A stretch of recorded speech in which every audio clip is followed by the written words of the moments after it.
আজহারি একটা কথা বলেছিল, একদল খাইছে 16 বছর আর একদল খাওয়ার জন্য অপেক্ষা আছে। তেলে বেগুনে জ্বল্লা উঠছে, কথা বলেন ঠিক নি?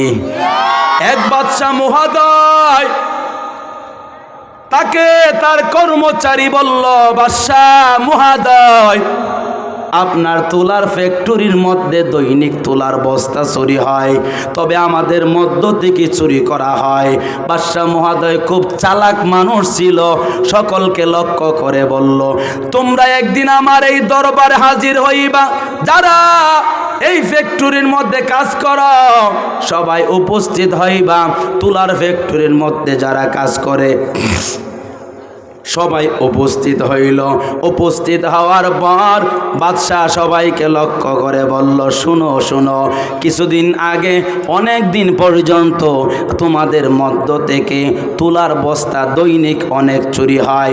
তো এখন যেই লোকটা তুলা চুরি করছে তার মাথার মধ্যে তুলা লাগা আছে। একজন লোক মাথার মধ্যে হাত দিল, তার মানে হলো এই লোকটা চোর। ভাবছে আমার মাথার মধ্যে নি তুলানি লাগিয়া রয়েছে, ঠিক কিনা বলেন? 16 বছর খেয়ে গেছে একদল, আরেক দল খাওয়ার জন্য অপেক্ষায়।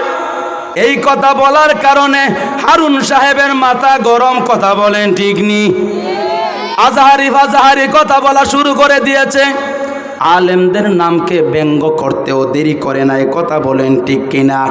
এরে আল্লাহর বান্দারা, আমার নবীও যখন হকের কথা যখন বলতে লাগলো, আল্লাহর বান্দা তো কারো নাম নিয়া বলে নাই তো বিএনপির কথা, বলে নাই জাতীয় পার্টির কথা, বলে নাই ইসলামী আন্দোলনের কথা, বলে নাই জামাতে ইসলামের কথা। ওরে আল্লাহর বান্দা, উনি শুধু এতটুকু বললেন, একদল খাইছে আর একদল খাওয়ার জন্য রেডি আছে। তার মানে যারা রেডি আছে তারার গায়ে তেলে বেগুনে জ্বল্লা উঠছে। চিল্লা বলা যাবে কি সত্য বললাম নাকি মিথ্যা?